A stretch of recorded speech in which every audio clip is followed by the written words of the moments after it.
Hey everybody, this is Phoenix Down, and welcome back to Let's Play The Legend of Zelda, Second Quest. In the last episode, we had our first encounters with the red and blue bubbles, as well as the evil old man who served as the gatekeeper of level 4, keeping us from the Triforce and the raft. But now that I got the raft, I would like to start things off by heading over to the coastline. So I will use the recorder and whistle up some wind facing upward, take myself over to the entrance to level 3. Because I would like to head over to the coastline where the 5th and final heart container lies. Because once I get that, I will have 12 hearts total. And I will be able to acquire the magical sword, the most powerful sword in the game. And it will come in very handy in level 5 and beyond. Because we have to deal with some pretty tough enemies in the upcoming dungeons. You know, level 5 is kind of becoming my level 6. Of the second quest, although level 6 in the second quest is pretty rough too. Anything to do with Wizrobes is pretty tough, so generally speaking. Take that. Nothing. Okay. While I'm traveling around, I would also like to acquire enough rupees to buy arrows. That's okay. Well, I got the fairy. That's good. But yeah, I need 80 rupees to buy arrows. I don't really need them for level 5, but I would like to get that out of the way all the same. Anything? Nothing. You get nothing! You lose! Good day, sir! Anyway, nothing particularly useful. Some hearts. I will take the raft, use this dock here, and enter this building that is looking at me in kind of a dazed, I'm kind of like I just woke up look. And now I can make a choice, and I will make the obvious one, the 5th and final heart container on the overworld. And now, with that out of the way, I will whistle up some wind while facing downward. And this should take me over to the entrance to level 1, because I have to head back over to Death Mountain in order to get to the magical sword. It's changed position since entering the second quest. There's a screen we never got to see in the my first quest run. There's no reason to head that way. It's kind of just off the beaten path and just a plain dead end with nothing special to it. But it has a very special purpose now. So we're going to check it out. Gonna head over this way, use the step ladder to cross this river, climb the stairs. Hopefully the rocks don't spawn right in my face. That's happened to me before. Take out the red Lionel, clear the path. Unfortunately, nobody is dropping money anymore, which is very unfortunate for me. But I have a contingency plan. I have a backup plan. And then we have this strange rock formation. The old man from level 4 mentioned this place. I forget specifically what hint, because there's like 2 or 3 different hints over the course of the second quest that pertain to just this rock formation. But anyway, the arrows here in the first quest, it basically just points and says, hey, spectacle rocks that way. You're going in the wrong direction. It's still pointing at level 9 in the second quest too, as well as that one heart container that I have no idea how you're supposed to find on your own. But you can also push the arrow ahead and open up a hidden staircase. And I will master using it so I can have the magical sword. The most powerful weapon in the game, the Master Sword, if you will. Also, remember the position of this rock for later. Oops, I didn't mean to push that. Because it's related to the entrance to a different level. Not on this screen, but just remember 5 spaces in from the left. And we'll get to that when we get to it. We'll deal with that later, and unfortunately I had to take that hit. So now I'm going to head back down this way, and I'm going to head over to the graveyard so I can go farm for some genies. So they will hopefully drop some money. If you remember the genie farming technique, you basically make as many genies spawn from touching tombstones as possible. And they will hopefully drop lots of money. Okay, take out that pea hat, red Lionel, blue Lionel, anything. I'm not going to kill that last guy because the screen will respawn with enemies later on. And I'm going to ignore them. Remember that shot back there for later because that's where I plan on buying the arrows. And I'm going to head down this way, just forget about that Lionel. make things easier for me. And while I'm traveling around, let's pull out the boomerang. That way I can get the actual genie I can damage to stay in one spot for me to make it easier for me to kill. Because it gets a little confusing when you have, you know, 8 or 9 of these guys on the screen at the same time. Alright. Okay, he kind of got away from me. Alright, there we go. Uh-oh. Alright, there we go. And, ooh, we got a decent amount of money here. Alright. Doing alright. We got 51 so far, 29 to go. It takes 3 hits from the magical sword to take out a genie. So let's stun him. Link's just kind of wandering around at his own pace here. Running my fingers over my D-pad a little too much, I guess. There we go. Not quite as good as the last screen, but I'll take it. Unfortunately, I took damage as well, but oh well, can't be helped sometimes. Do not touch the tombstones from below because the genies that emerge will damage you.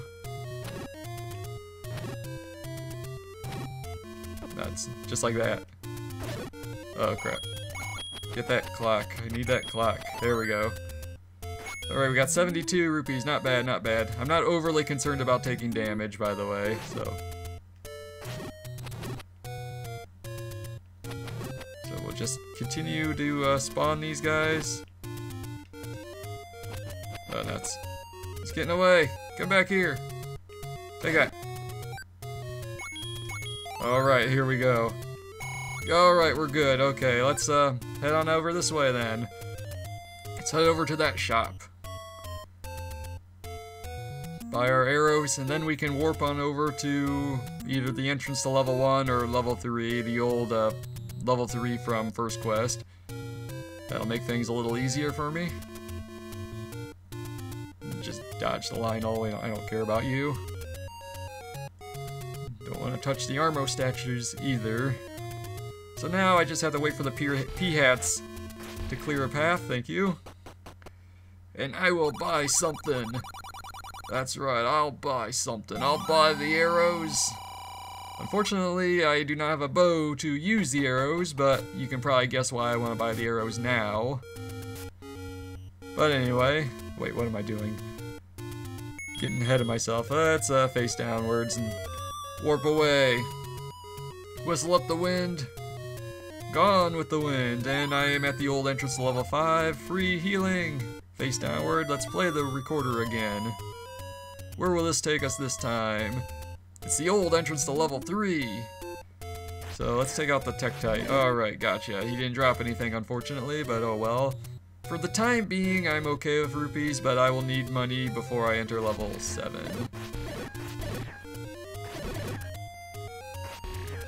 But since I got the arrows now, I don't have to worry about actually buying anything until I'm ready to start heading for level 7.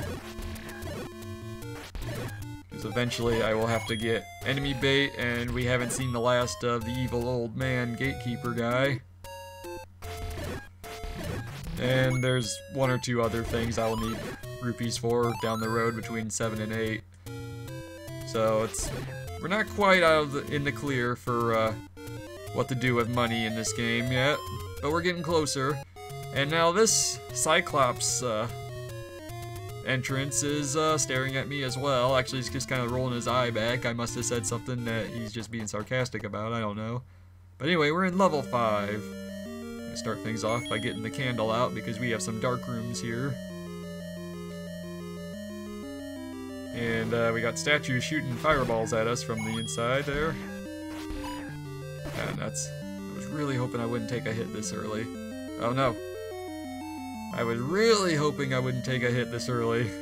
And we also have likes. Everyone's favorite flan-like enemy. Ooh, that was close. You know what? I'm gonna come down here before I take any more damage and battle some Wizrobes with red and blue bubbles. Ooh. Actually, never mind. That's, oh jeez, I can't afford to tank. Oh crap. Blue bubble. Alright, good. Alright, there we go. Now, before I take that staircase, I would like to... Oh, no. I know, I don't want to get jinxed. I would like to... No, walk into this wall here and pass through a secret passage into another dark room with new enemies, black keys. They are much faster than your conventional keys from the first quest. Don't see them very often, but you know, they show up in this dungeon, I think level 9. I think that's about the extent of it. We get a key for defeating the keys. Now it's time to take that staircase. As soon as the bubbles get out of my way. Alright, I'll take a hit from the blue one, because that doesn't do anything at all. And we're going to come up this way, and we're going to deal with a bunch of Wizrobes, and I accidentally bumped my desk. Sorry about that. Oh crap. No, no, no, no. How is it possible for you magic mage enemies to be able to tank so well? They don't get kickback when I hit them with my sword. Anyway, in order to open that doorway, you have to push this block here. Push it from the outside, because if you push it from the inside, you basically block yourself out from being able to progress. You'll have to take the staircase and then go back up to reset the blocks. Alright, but it's time for a mini-boss battle against Goma, which we cannot do anything to because arrows are the only weapons that harm it. So I'm going to retreat. Just pass it by and dodge these red bubbles. You know, no blue bubbles this time, unfortunately. And we got some blue keys in this treasure room. And we got the bow. Now we can use arrows. I'm actually going to pull those out now. And just like I believe I was already talking about before, but arrows require the use of rupees in order to be shot. So if you run out of rupees, you run out of arrows. Ah, nuts. No! Okay, I'm going to try to defeat Goma. If he gives me too much trouble, forget it. Because he's... Ah, nuts. Come on. I don't want to waste too much money shooting at you. Ah, crap. D-pad. I really wish I was using an actual NES controller, not just a cheap substitute. But for defeating Goma, you get a key. Was it worth it? Probably not, since I got plenty of keys already. And if you did some sequence breaking and got the magical key from level 8, you really don't need to kill Goma at all in this room. So you can bypass him entirely. It probably won't make a big deal. I just did that for the sake of completionist. Just for demonstrating that's what happens when you kill Goma in this room. But now we have the bow and the arrows. We can actually fire projectile weapons. Unfortunately, it doesn't do any good against certain enemies. Don't think it helps against Wizrobes. And we haven't seen the last of Wizrobes in this place, and I just took a hit from that keys, unfortunately. No. Crap. Okay, there we go. Clear path, clear path. So let's finish off the last two lights in this room. Hopefully without them getting my shield. And for defeating them, we get 5 rupees, which, you know, I will take, actually, because I need money. Another dark room. I'll have to switch over to my candle. And we got conventional, regular flashing bubbles and fires, which will hopefully drop some hearts or money for me. Okay, yep, I'll take that. I could use all the health I can get. And today's dungeon is the letter Z. Level 5 is letter Z. If you've been keeping track, the letters of the first 5 levels, if you rearrange their order, it spells Zelda. It's just a little touch they put in the game. Yeah, they were a little more playful with the level designs, I guess. But anyway, up this way. And we got Wizrobes and our favorite bubble combinations. Like that. Ooh. Eat, run, run, run. Oh, I could have used that. No! Blue bubble! Come back! Come back, my blue bubble! There we go. Okay. Ah, crap. I knew he was going to do that. I was hoping he'd just walk right by, but no, he had to teleport through the wall. Ooh. You know what? Screw you guys. No. Screw you guys. You don't get anything for defeating those Wizrobes in that room. Well, I do get something for defeating these Zulls in this dark room. Hopefully they drop something nice. No health at all, but you get a compass. Yeah, you get absolutely nothing for defeating those Wizrobes. I think the only thing you get is that they open up the door behind you again. And we're not going to be backtracking, so forget it. Oh crap. Okay, whew, that was just flashing bubble. Yeah, you don't want to be directly lined up with the blue Wizrobes because that's when they start shooting at you. So if you're at kind of an angle, you'll be okay. And you don't get anything for killing like, so I'm just going to ignore them. I'm not going to waste my time with them. However, I do have to deal with Manhandla if I want to progress. Get the bombs out. Hopefully I can do this guy in one shot. Nuts. Okay, and I get a heart back. Good. I could use that. I'm in moderately okay shape for what's coming up ahead. Alright, and we took out the black keys. We hit the boss monster that wiped out the entire room. I'll take it, definitely. I'm not gonna sneeze at that. No siree. No siree, Bob. Just forget you keys. You guys aren't important enough for me. Get some fires. And I hit the boss one in that room too. And it's time for a boss battle. Against the three-headed Gliok. Alright, just tank it, tank it. Tank it, Link. You can do it. We got him! Alright. Get that fairy. Not that I need it now. And the heart container. Alright, we have 13 hearts. And up here, we have the 5th piece of the Triforce of Wisdom. Whoa. I'm just glad that's over. Level 5 is a lot tougher than I remembered it. But alright guys, we did it! We got through level 5. And next time on Let's Play The Legend of Zelda 2nd Quest, we are going to head on over to level 6. Finish up what we started. And with the arrows in hand, we should be able to complete it. So this has been Phoenix Down, and I will see you guys next time.